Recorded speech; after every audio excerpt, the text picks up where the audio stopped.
Mirë se erdhe, Visar Vokri, knatësi mi u pa studio, prof. Mirë se u gjeta. Si je? Është hera e dytë, po besoj. Po.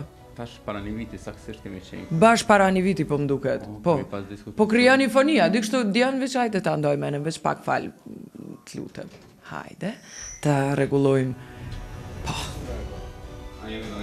Okej. Pse po plaket Kosova? Po plaket për shumë arsye, në fakt. A qysh plaket, a? Është rritje gjatësia, fatmirësisht, nëse shohim prej vitit 2011, kur është bërë regjistrimi i fundit i popullsisë, ne kemi një rritje të popullsisë të grup moshës mi 65 vite. Kjo vjen për shkak ndoshta cilësisë së jetës edhe gjatësisë që po rritet tani. Po kemi edhe një të kurrje të kësaj grup moshës që janë 0 deri në 14 për shembull, që edhe ajo nuk është në moshë pune. Pa na kemi qenë shteti me ma shumë trije. Kemi qenë. Shau botash? Kemi qenë.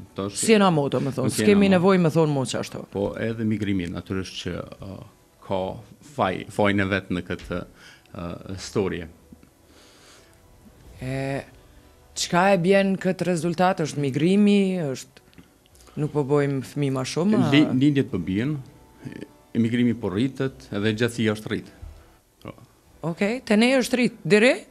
Ti ky është lajm i mirë. Po 65 plus kemi një rritje për 52% dikun nëse krahasojmë me vitin 2019, gjithmonë me regjistrimin e fundit të popullsisë. A keni arsye pse po rritet emigrimi i trinjve? Arsyet janë shumëta, në fakt, në analizat të shumëta që kemi bërë. A dallojnë prej viteve të 10-ta? Po, dallojnë. Përderisa në vitet e të 10-ta, kryesisht ikjet ose emigrimi ka qenë i nxitur për shkak të represionit serb që kemi pas, pra okupimit. Tani emigrimi ndodh për arsye të këtë komplet tjera. Tash po e shohim gjithmonë nuk janë më tani arsyet financiare ato që i shtyjnë trit të emigrojnë, po janë kushtet e punës, arsimimi më cilësor, shëndetësia më e mirë. Natyrisht këto janë gjithmonë tash arsyet që po na dalin në Po, nuk është pyetje presioni mo. Jo, natyrisht jo. Po natyrisht edhe, edhe këto që me thonë relaksimi i politikave të imigrimit në disa vende të BE-s, posa që është në Gjermani e ka bërë vetën, për shkak se tani shumë e lehtë për me emigru në Gjermani. A e ul kjo edhe fuqim punëtore, a ndikon kjo edhe të fuqia punëtore në Kosovë? Natyrisht, kemi të kurrje edhe të kësaj grup moshët, pra të pjesës popullsisë që është në moshë punë 15 deri në 64, edhe kjo është të kurrë.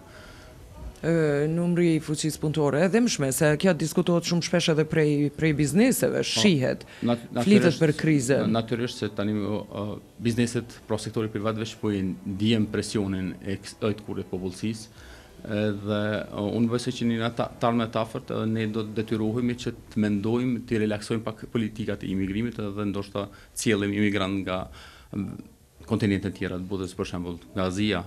Tash në Shqipëri kjo është realitet. E di. A mu do ke propozove me qenë okej me se ka qenë një libër i Ben Blushit kur thot që Evropa shpejt nuk do të ketë shtetas vetëm të shtetit vet, por do të jetë një mix i popujve. A mendon se do të jetë kjo e ardhmja edhe ju? Mendoni kështu?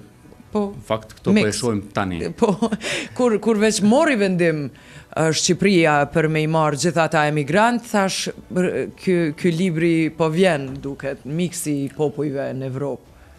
Këto janë lëvizjet natyrshme, unë besoj, mirë po gjithsesi ne duhet të jemi koshient karshi këtyre ndryshimeve demokratike, edhe unë besoj që duhemi të analizojmë me kujdes, mos t'i shpërfillim këto ndryshime demokratike, sepse këto rezultate shpërfaqin nevojën ndoshta për përditësim të politikave, për me mujtë me adresu disa prej sfidave që mujnë me në ardhë për shkak këtyre ndryshimeve. Një realitet i ri. Realitet komplet i ri. Po plakemi edhe të fillim.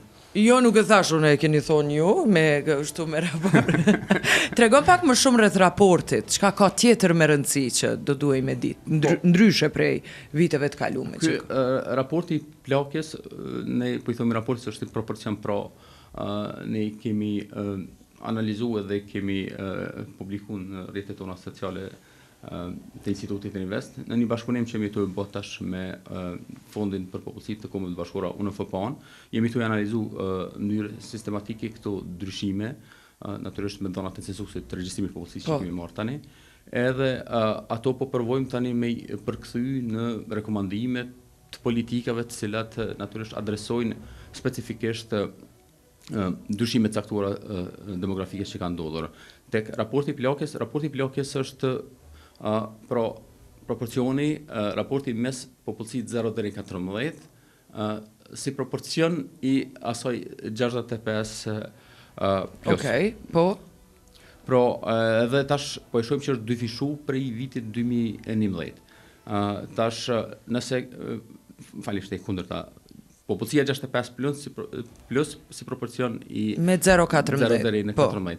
Nëse në vitin 2011 kemi pas dikon rreth 24%, tash e kemi 50.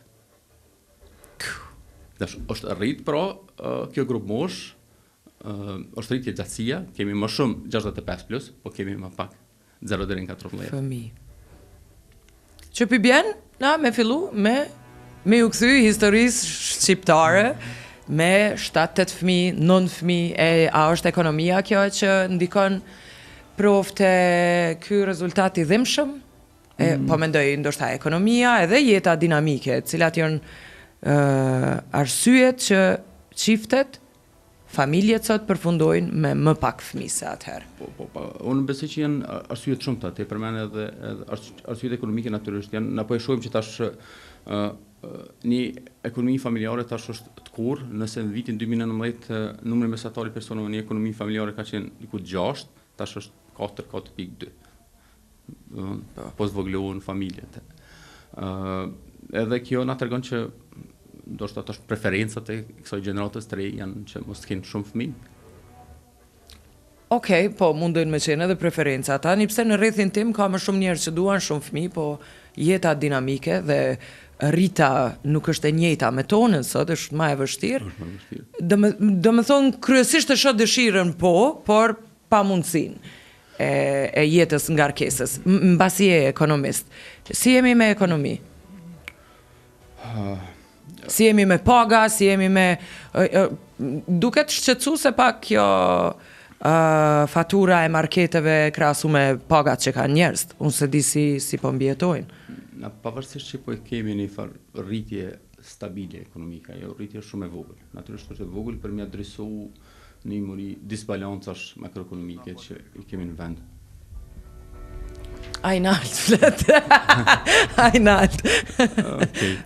Afrova po besoj tash mirë. Ti përmende rritjen e çmimeve, po kanë qenë një mori, do të thonë goditjesh një pas njësh me këto vitet e fundit, duke filluar prej pandemisë, mandej patëm luftën në Ukrainë, e cila u reflektua në një kushtimisht një krizë në gjithë Evropën, një krizë ekonomike, kryesisht që burrojke prej ngritjes së çmimeve. Edhe që prej asaj kohë në fakt jo vetëm Kosova, po natyrisht më flas krejt Evropa ka pas një lloj stagnimi kushtimisht them. Edhe natyrisht na zbojmë përjashtim këtu, sepse duke pas parasysh që ne importojmë shumë modra, natyrisht ne importojmë edhe inflacion, çmime më të larta, edhe rrjedhimisht po e shohim këtë pakënaqësi të qytetarëve që është po e shprehin se për këtë ngritjes. A jemi drejt përmirësimit? Po shkojmë tu përmirësu apo unë besoj që tash kemi një stabilitet, po natyrisht përderisa çmimet janë ngritur, ato janë ne i themi në terma ekonomik janë sticky, ngjitse nuk bien pastaj. Po.